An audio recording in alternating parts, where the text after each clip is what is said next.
Heavy is the head that has to manage all of this. Hey everyone, welcome back to my channel. We're now incentivized to buy what we already buy. Fumbling through college had me building. I also got some done on the other side. And that was right around, I would say, May, maybe, right before renewing the lease for this property. Welcome to the channel, Martha. Thank you for having me here. Oh, I was going to say, I am getting up in their names, I'll tell you what. Bills paid by other people, life was never this good. I had to step back, knowing that it's... Elon Musk and Donald Trump are no longer seeing eye to eye. And this seems to be inevitable because Donald Trump did talk about wanting to raise or eliminate the tax credit for electric vehicles. And personally, I thought Elon Musk was on board with that because he didn't speak out publicly about it. I figured he'd be able to lower the EV car prices to a rate where the American consumer is still going to see it as affordable. I thought that because Tesla has been out longer and because they have been the pioneers for electric vehicles, that they would just have a easier bite at the apple than most people, or more bites at the apple than most people. But to my dismay, or to my disbelief, Tesla doesn't want the tax credit eliminated.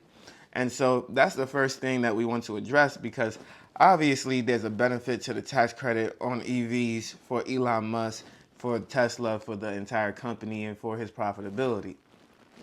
But then on the other side of that, Elon also spearheaded Doge for over 3 months, where he was literally trying to cut waste, cut useless spending, and eliminate fraud, waste, and abuse.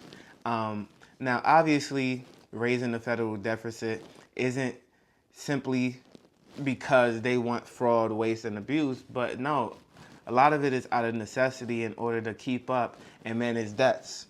Now, the whole point of Doge was to prevent us from being in a situation where the American consumer can no longer not only pay their debts back, but all they are doing is servicing debt, right? So you want to be in a position where you're actually able to not only service your debts, but pay it down, right? That's like a mortgage on a home. You know that, hey, I have this thing, but I have enough income to where I'm able to pay it off monthly. And then after 30, 15, 20, 10 years, the house will be mine completely, right? The only thing you have to pay is property taxes, which Florida is trying to eliminate. And Ohioans are also trying to eliminate that now, to my surprise, right? And what effect does that have on school systems that benefit from property taxes and things of that nature? Now, getting back to the point at hand, obviously this goes completely opposite of what Elon Musk was trying to do. If you're raising the debt limit, if you're raising the debt ceiling, that is going to cause more spending. And if more spending is allowed, over $500 billion over the course of 10 years is allowed, then of course, all the efforts that Doge had put in place to eliminate billions of dollars in fraud, waste, and abuse was all for nothing. And in fact, those billions of dollars that were eliminated in fraud, waste, and abuse was just a simple drop in the bucket. It was absolutely pennies. It was nothing compared to what America is going to continue to spend. In fact, I would say that it was not even 1% of what was necessary for America to sustain itself. So if all Elon Musk could do in that short period of time was less than, let's say, 5% of the debt, and it caused so much turmoil, it caused so much media headlines, it caused so much strife, I can only imagine what a true slice of the pie would look like in trying to eliminate fraud, waste, and abuse from the American economy.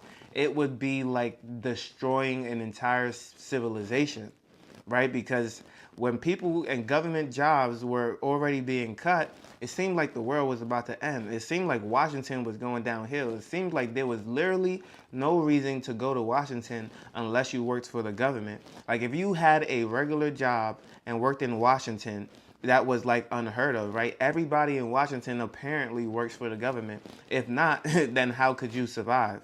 At this point, that is exactly what I believe Washington to be. And You know, all we ever heard was, okay, Washington, the White House, but also Washington government jobs, right? Obviously, you're going to have FBI agents in Washington. You're going to have a ton of those, probably more than any other place in the world are going to be in Washington. And so you're going to have so many government jobs, people selling their homes, people vacating, and then the property value is probably going to remain the same, although there's less demand in that area because there's less jobs available. And so that completely can destroy an entire city. Just trying to take a bite out of the apple, an entire state can be in peril, right?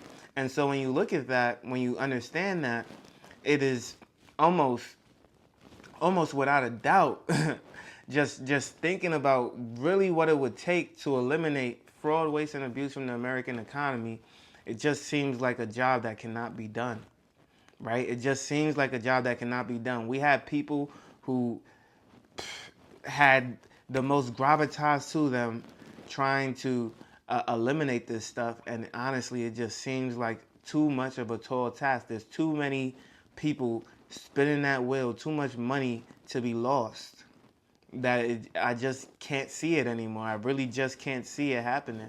But yeah, Donald Trump was absolutely furious with Elon Musk for his critique on the new spending bill, how it would cut EV tax credits, and how it would also increase the debt ceiling.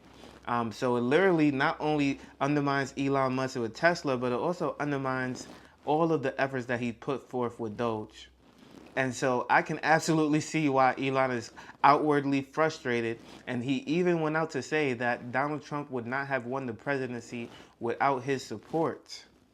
That the majority House would have been 51 Democrat, 50 Republican. And so Elon is essentially saying that without him, there would be a different president in the White House. And to me, I personally don't believe that, because there's just so much that went wrong with the Democratic Party that year in terms of Sleepy Joe. Let's keep it a buck. I voted for him once. But Sleepy Joe, he just was not cutting it. He obviously looked like a man that didn't have any sense to him. And I heard that he was recently hospitalized, so I'm wishing him a well recovery, obviously, right? We don't want anybody to fall sick. And so I'm wishing him a speedy recovery in that regard.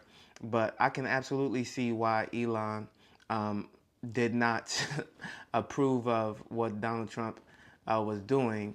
And I can also see why President Donald Trump does not approve of Elon outwardly speaking out against him, especially after all the praise that he's put on top of Elon over the course of his short tenure in his second term, I should say. So with all that being said, I hope you liked the video. I hope this was very informative for you. If you liked the video, leave a like, comment, and subscribe to the channel. Let me know what you think about everything that's going on. Was Doge actually useful? Was it actually beneficial? Did it do or open your eyes to the things that you needed it to open your eyes to? And maybe the people will start to look more into what government contracts and where our money is actually going. Do you believe that that's going to happen next? If so, let me know in the comment section down below. And until then, I'll see you in the next one. Peace.